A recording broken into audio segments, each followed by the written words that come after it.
Rod Sinks. We noticed what was going on in the legislature, and many of us wrote letters and called and so forth with 2145. Can we anticipate a renewed effort in the next legislative session? And how long should it take us to get a CCA established here so we are incumbents and not subject to new rules?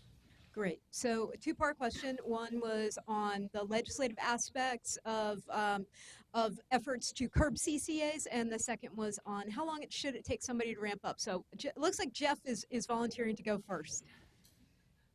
Short answer is why not? I suspect that PG&E and potentially the electrical union, IBEW, certainly have a motive to limit CCA or kill it. And so the expectation would be that they would certainly try something. We do have an early heads up that SCE is making a play to try and either stop or slow down Lancaster through the use of taking that $100,000 bond to start up and potentially proposing a far larger figure for that, maybe in around a $10 million number potentially, as we saw speculatively in the San Joaquin process. So I don't know what the play will be, whether it's regulatory or legislative or otherwise, but you can bet there will be one. And would you like to address the second part, which is how long does it take well, and that may be a question for Sunnyvale as much as for the panelists, but how long would it take to get up and running if somebody were to decide today that they wanted to run? So if we were expediting the process. Yeah. Expediting. So, Melody's having a small heart attack, just so you know. Answer carefully. So I'll turn to my colleagues and see if they can add something. The political process is something that you can't translate from one region to another. So assuming you have the political will to do this, and you've taken a vote to form a JPA, let's start there, because that could take you anywhere from 6 months to 20 years, depending on your market. Assuming that, the implementation plan is a required process, so you need to prepare that. The feasibility study is not beyond simply an assessment. The CPUC approval process for the implementation plan is a 90-day limitation on timing. I think a fair expectation is if you keep your plan very simple and only include the required elements and nothing more, then your CPUC process probably ought to take 60 days or less, because it's a fairly simple process. And then once that's approved, you do need to have some kind of business operation up and running to do that, or use an existing agency. I would say that from the time you file your implementation plan to serving customers, if you're very efficient, you could probably do that in about 7 to 8 months. And the reason for that delay is that you wouldn't want to sign for buying power until you have CPUC approval to deliver that energy. So you could negotiate a contract in principle and run an RFP and get indicative pricing, and I would recommend that you do that.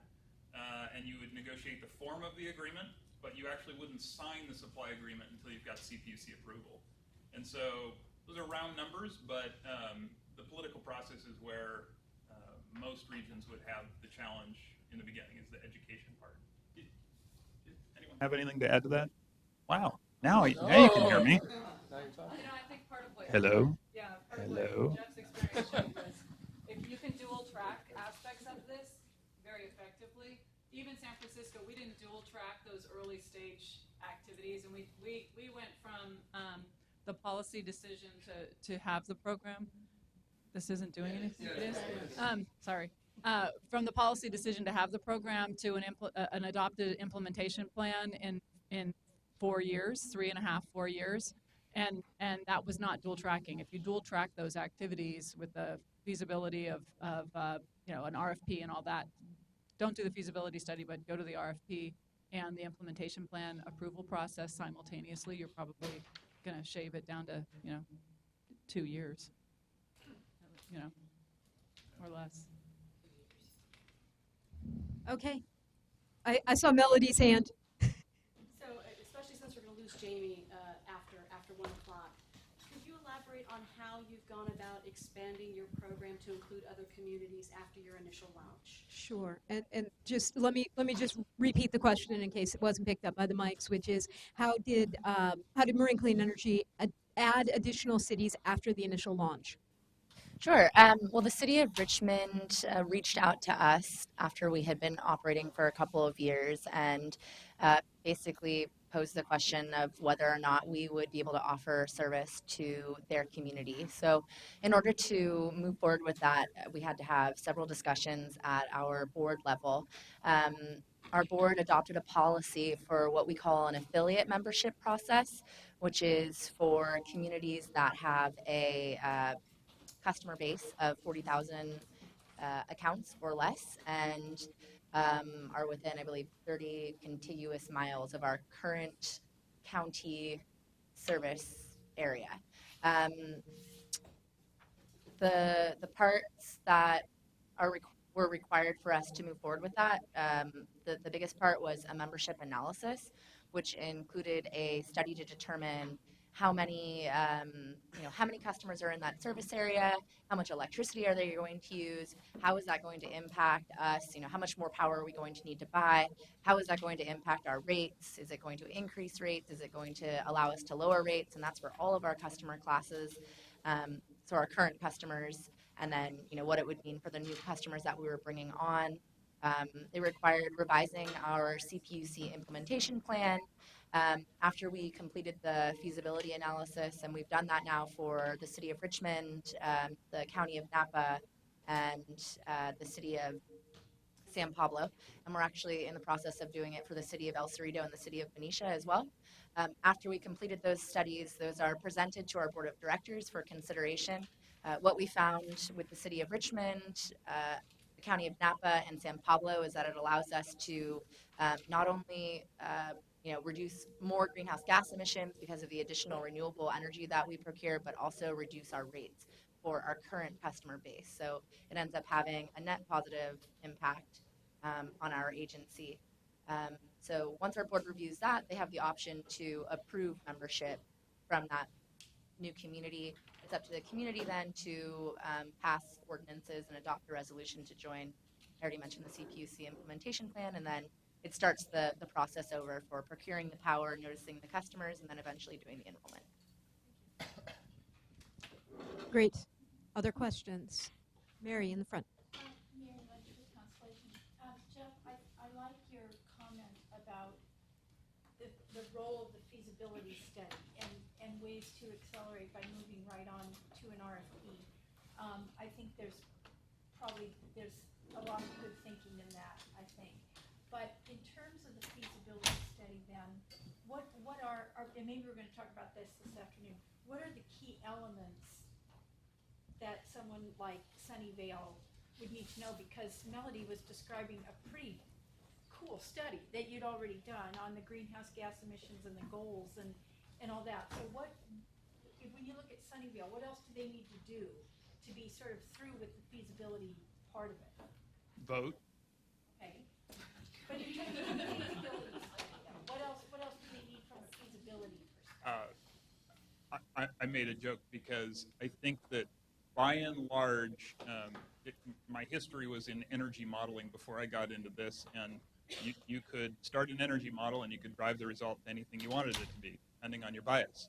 Feasibility study is the same way, and I think that I have a suspicion that feasibility studies have very low value except to provide support for politicians to make a vote. So if it is necessary for that purpose, do it quickly, do it inexpensively, and I think at a minimum you'd want to do a load analysis. You'd want to understand that you have a minimum population size that can support the fixed costs associated with this. And my view is that's 200,000 people if it's residential plus commercial. I think anything smaller than that's tough because I think it'd be hard to compete on rates. I think it's valuable to understand a little bit about your load shape. If you have a very large industrial user that's a potential customer, you'd want to analyze them separately.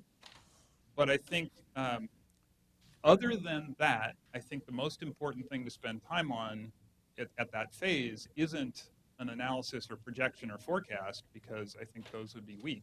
I think it's more an assessment of what can you realistically achieve from a starting point, and don't overpromise. I think one of the things to point out in this territory is PG&E's power mix is one of the cleanest in the country.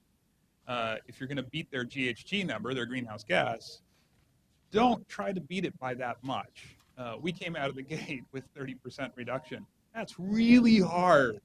A 30% reduction relative to PG&E when 22% of their portfolio is nuclear already is really tough. And it's going to be a huge challenge for us to continue beating them by that kind of margin. I wouldn't recommend that. I actually wouldn't recommend going very high on renewables, because there are other ways of reducing greenhouse gas emissions. And just very briefly, a sneak preview of the afternoon is, don't focus on renewables at all. That's not the goal. The goal is greenhouse gas emissions. And you can get there in other ways, like with hydro. Hydro is not called renewable in the state of California. We're not allowed to call it that. So there are other options for reaching the ultimate goals. And so I think feasibility study, keep it limited. Next question, Sean. May I just add on to that? Hi, Mary. And this is for Jeff and Jamie and others as well, Barbara. One of the things that the city of Lancaster did that speaks to your sort of speeded up approach is that they combined a feasibility study. They did do one. It wasn't quite as Cadillac version, I would say, as perhaps Sonoma and Marin, because they didn't have to. The feasibility has already been established. So it's a matter of looking at those key points that you just referenced.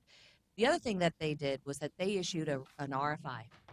I know Sonoma did this as well, sort of later in the process, but Lancaster dual tracked it. So they issued an RFI and the feasibility at the same time, so as to get that very accurate market data in, called indicative pricing, and what can you do for me, in at the same time. So I do think there's an opportunity to front load some of that, so that when your councils are getting ready to hopefully approve this, you really got your most important information, and then you can leapfrog into the bigger deal of negotiating your first energy contract. So Lancaster offers up a very interesting and exciting new model for us. Hi, so I didn't see a whole lot of folks here from industry, but one of the things I just want to advise some folks on to think about is when you've got a base that may have a large industrial base in terms of customers within your area, you may want to think about giving folks a heads up before you start planning your opt-in and opt-out calculations, because a lot of us are involved in direct access in California, where we may have a diversified portfolio, where we may have some longer-term contracts in place. And it's not that we don't want to participate in the CCA. We may not be able to participate in the CCA right out of the gate. Just building on that, it's now become standard practice that CCAs don't automatically do anything to a direct access customer. We merely offer you the new option so that we don't violate or void your contract. That would be a bad practice. Next question. I'm a little concerned. I'll stand up and maybe it'll be enough. One of the speakers mentioned that as part of the process, PG&E altered their approved rate base to focus more on non-generation cost centers and their distribution and customer service cost centers.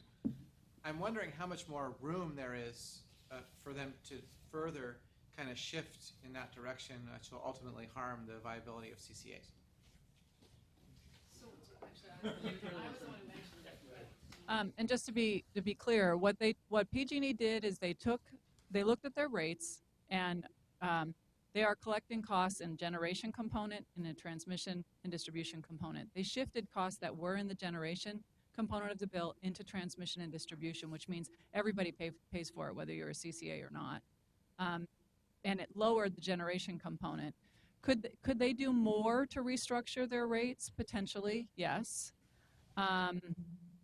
It's part of the competitive advantage I think CCAs have is the stability. Like I think it was Jamie who mentioned, PG&E changes their rates a lot, and so for many customers, being able to project, and for the business community, being able to project what your costs will be is very valuable.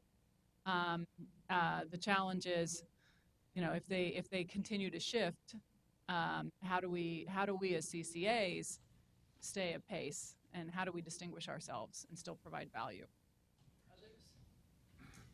I just add on to that a little bit. We have a legal and regulatory team at Marine Clean Energy, and we currently are addressing cost shifting issues that are in addition to what Barbara was referencing at the CPUC level. I think that the more CCAs there are, the louder and the stronger voice that we'll have to be able to prevent those types of things and change the policies that are currently in place. But that's just the one thing that I would add. Vigilance.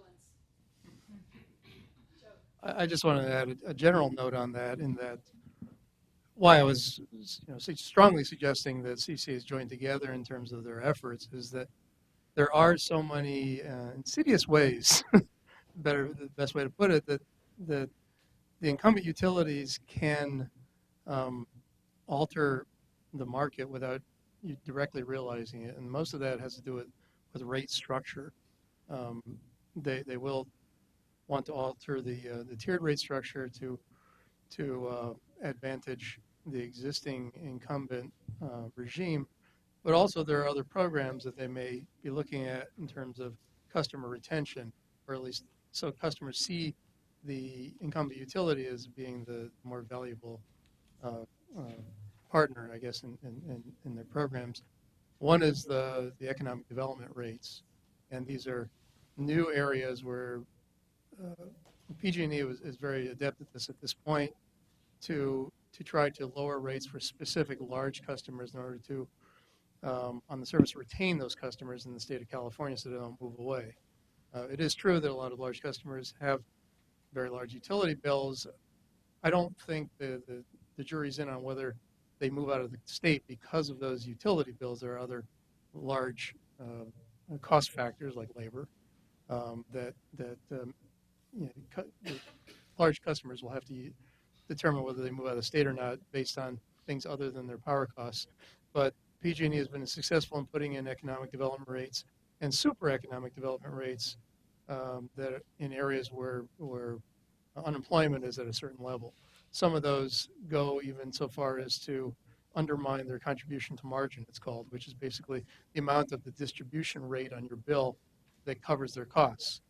They have to at least charge you enough money, at least most customers, to cover the cost of providing that energy, and they've actually gotten the commission to agree to go below that in some cases to support the state's viability in terms of job retention, but it also undermines the ability of competitors in the area of power supply. So, and I see that Southern California Edison just submitted an application that exactly mimics what PG&E has done. So you do have to look at what's going on, and it's basically a day-to-day market in terms of what the incumbents are doing in rate design, and that's why it's very important to join as a group, because no one CCA is going to devote the time and energy to be looking at these issues on a day-to-day basis, but it's very important as an organization that you do this. Great last word. So shall we give our speakers a round of applause, please?